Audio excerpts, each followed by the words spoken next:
ஒரு அருமையாக டேஸ்டியான பீஃப் மிளகு கறி பெரட்டல் எப்படி செய்கிறேன்னு பார்க்கலாமா? வாங்க.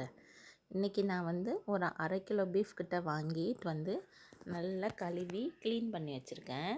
பாருங்களேன், பீஃப் பாருங்கள், ரொம்ப சூப்பராக இருந்துச்சு. நல்ல மட்டன் மாதிரியே இருந்துச்சு.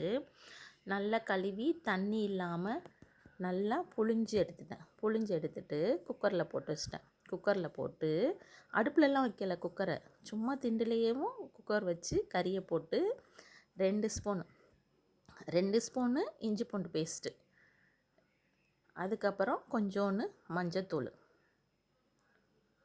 நம்ம காரத்துக்கு தகுந்த மாதிரி மிளகாத்தூள் வந்து நான் இன்றைக்கி ஒரு ஒன்றரை ஸ்பூன் மிளகாத்தூள் வந்து சேர்த்துருக்கேன்.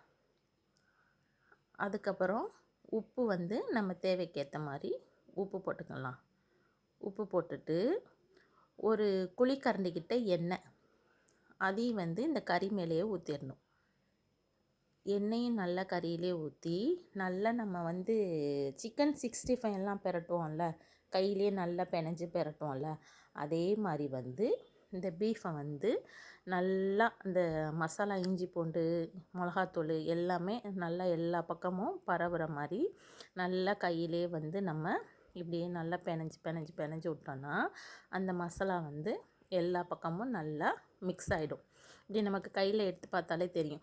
சப்போஸ் கொஞ்சம் எண்ணெய் பத்தாத மாதிரி இருந்தால் நம்ம அதுக்கப்புறம் விசில் விட்டு தேவைப்படுறப்ப கூட ஊற்றிக்கலாம். ஆனால் நம்ம ஃபஸ்ட்டு ஊற்றுற எண்ணெயே வந்து நமக்கு கரெக்டாக தான் இருக்கும்.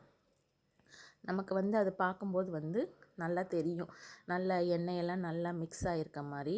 அதுக்கப்புறம் தண்ணி குடிக்கிற கிளாஸ் இருக்குல்ல, 200 ml கிளாஸு, அதில் வந்து 1 கிளாஸ் தண்ணி ஊற்றி வச்சுருக்கேங்க நான். எப்போயுமே சில சமயம் வந்து ஒரு பீஃபில் வந்து கொஞ்சம் தண்ணி நிறையா ஜாஸ்தி வரும். ஆனால் இந்த பீஃபில் வந்து அந்த மாதிரி தண்ணி எதுவும் வரல. அதனால நான் வந்து 1 கிளாஸு தண்ணி குடிக்கிற கிளாஸ் 1 கிளாஸ் தண்ணி ஊற்றி அடுப்பில் வந்து குக்கர் வெயிட் போட்டு வச்சிடலாம். 4 விசில் விட்டுருக்கேங்க. 4 விசில் விட்டதுக்கப்புறம் நான் திறந்து ஓப்பன் பண்ணி பார்த்தேன். எங்களுக்கு வந்து அது ஓகேவாக இருந்துச்சு. கறி வந்து கரெக்டாக இருந்துச்சு. சப்போஸ் உங்களுக்கு பத்தலைன்னா ஒரு விசில் 2 விசிலோ சேர்த்து விட்டுக்கோங்க.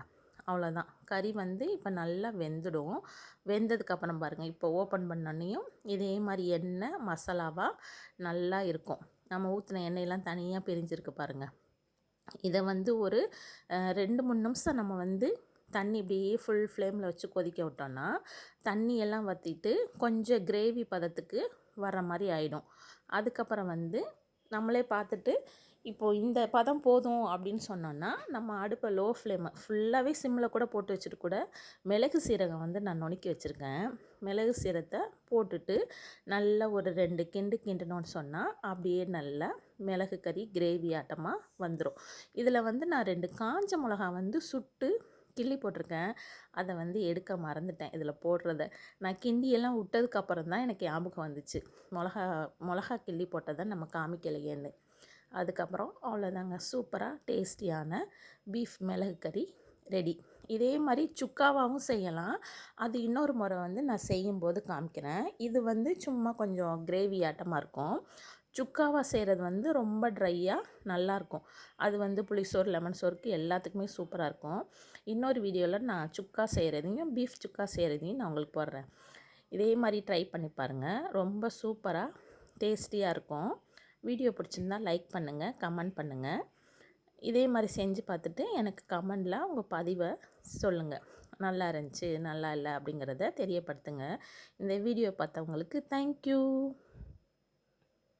ரசத்துக்கு வந்து ரொம்ப நல்லாவே இருக்கும் இந்த கிரேவி. நம்ம சுடுசோறுலேயும் சும்மாவே போட்டு கூட சாப்பிட்லாம். சாம்பாருக்கு எல்லாத்துக்குமே ரொம்ப நல்லாயிருக்கும்.